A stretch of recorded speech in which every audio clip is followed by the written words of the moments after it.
Hi, my name is John Patrick Morgan, and in the next few minutes, I am going to teach you how to stop caring what people think about you. So stay with me the whole video, and at the end, I'm also going to tell you a few other ways where you can achieve the same thing. So I'm going to teach you how to do it now, and then link you to other ways that you can do it so that you can find the one that works best for you. Now, how to stop caring what people think of you. The first thing I want you to understand is that when most people use the phrase caring what people think about me, what they're using is that word caring as if it's something that happens. Like it's, I don't know how or why, I just care what they think. As if the word caring is an adjective of sorts, where this experience of caring about something is just occurring. It just, I don't know why, but it just matters to me. And so they're using the word caring in the sense of something mattering or being important to them. And so the insight that I want you to really get is that caring, if you relate to it as something that as it mattering or it happening to you, that you're missing that actually the way that you care, it's not something that happens, it's an actual activity. So to care what a person thinks, what that literally means is if something is mattering to you, then you're actually taking care of that perspective internally in your mind. Somebody says you're an idiot, and you're actually taking care of that idea by holding it alive in your mind. You're actually breathing life into it. You're caring for it. You're caring, you're taking care of that idea like it's a little bird that fell out of a tree, and you just want to care for that idea that, oh, the I'm an idiot idea. I want to keep that alive in my head. That's not useful. Why would you want to care for an idea that makes you feel shitty? And so the way that you can actually stop caring what people think is to first see your role in it as an activity. Not as something that's happening to you, where it's just something that oh, it just matters, I don't know why. No, it's not that it matters and it's out of your control. It's actually something that you're doing. It's like you have a bad habit and bite your nails. You don't mean to, but you're the one doing it. It's not like, I don't know why I just bite my nails. Well, you bite them because you bite them. And so you care what people think because you do that. Now, you get the concept. Now, how do you actually stop doing that activity? First, you need to see how you're doing that activity. If you can buy into the idea that it's something you're doing, the next question you would want to ask is, well, okay, if I'm doing that, then how am I doing it? I don't even realize that I'm doing it. Well, how do we care for something inside of our mind in a way that keeps it alive? We think about it. Well, how do we think about it? Well, we feel it, and then we have thoughts based on that feeling. Our feelings and our thoughts, they're intertwined. Okay, now we're getting somewhere. So now you know how you're doing that. So you might think, so should I just stop thinking about it? Oh, if I said yes, you'd be like, okay, but I tried that and it just keeps coming back. Well, that's because you can't just stop thinking about something. If I said don't think about, I don't know, don't think about this red thing. Don't think about it, close your eyes. Don't think about that red thing. What happened? You can't not think about something, right? You can't not think of a blue elephant. If I say that, you're gonna be like, blue elephant. Oh, speaking of which, blue elephant. Yeah, you can't not think about it if you try. So that's not the path. So how do you not think about it? Well, you have to actually, paradoxically, go into it. So what do I mean by that? So you actually have to go into the discomfort. So that I'm an idiot. He says I'm an idiot, or she says I'm an idiot. Oh boy, that doesn't feel good. Okay, I want to push that away because I don't want to think about it. I don't want to care about it. The pushing it away actually exacerbates it. You're oppressing it.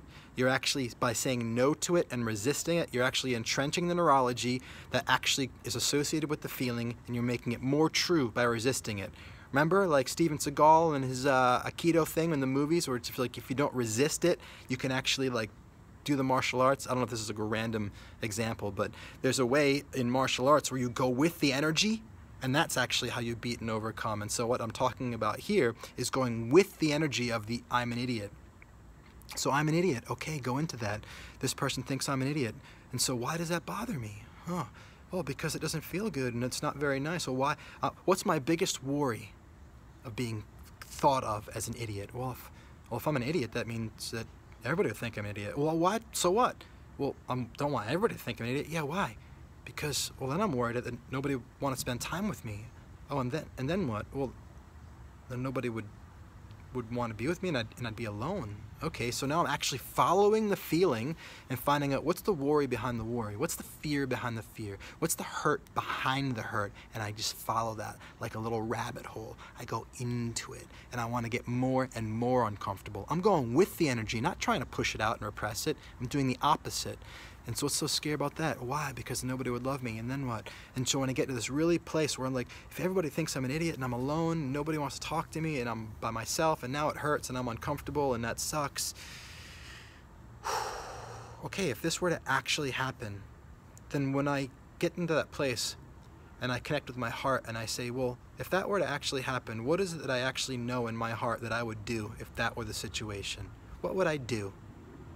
Well, I guess I'd take a look at myself and see maybe how I'm being an idiot. Or I guess I would take a look at my situation in my life and think, well, who are some new people that I connect with and just be kind to and be loving with? And maybe those weren't the right people for me to be with anyway. And and you start to connect with your resourcefulness, not at the beginning of I'm an idiot as a defense, but having gone through and considered that, what if it just, this thing that I'm really uncomfortable with, what if it actually happened and I went through and I felt it and I got honest with myself about what I would do if that were the case, and I find my way out. What happens if you've gone into the cave?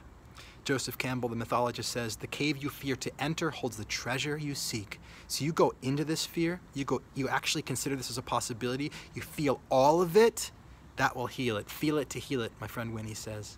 Go all the way in. Find the treasure, open the chest of your resources and who you know that you are. What would you do then? And then climb your way back out, being like, I'd connect with all these new people, and I'd create this, and I'd do that, and I'd love these people, and I'd be that way. And then life goes on, and you find out that in that place that you fear, that thing that hurts, you're actually okay. You are okay. And then what you've just done is you've liberated yourself from that fear. You've actually created a powerful state, not through repressing and distracting yourself and just moving your body, but you've actually gone through the concept that was your prison, found the key, and got yourself out the other side. That is how you can stop caring what people think when you notice that caring is an actual activity. Stop doing that by going all the way in and coming out the other side. I told you I'd give you 2 other ways to create with this. You're going to find a link somewhere here. The first is to a TED Talk I did called Taking, Trading, and Giving. That's another way of not caring what people think. And another video, it's in another way, but it's kind of related to that one, but still distinct, is a video where I talk about killing yourself as the best solution to not caring what people think. And I mean that metaphorically, in case you didn't catch that. So killing the concept of self, and that's called How to Escape the Scarcity Trap. Click those videos, watch those, and if you want to learn more about how to create your experience of life so that it's spiritually evolved, you have love, you have peace in every moment, you have happiness, and at the same time you like to get shit done, make money, make stuff happen, create stuff in the world, the material world, then you probably want to check out my Creating School. Go to creating.school in your browser, read about it, join us if it inspires you. But in the very least, get in my Creating Insight emails. And hey, the other thing you might want to check out for this, if you want to actually really do some deep work on not caring what anybody thinks at all, just like in advance so that people say stuff and it just goes right through you, then you want to check out my Beyond Affirmations program. You can find a link to that too. Most of all, subscribe, comment if you have questions. I do respond to every comment, and hit the like if you like the video. And if you don't like it, let me know you don't like it. Give me a thumbs down too. I don't care. I just want to know you're here and that you have something that you care about. And then I can do my work on whatever you say to either bring it in and love it, or to be like, nah, I'm on that one, or go right by, right? Because I'm not going to care what people think unless it lifts me up, gives me a good feeling of love. Doesn't mean I ignore it, just means I'm not going to get hung up on it and feel it in a way that doesn't serve me. My name is John Patrick Morgan. I love helping people to create themselves in their world, and I love you for being here and watching. I'll talk to you soon.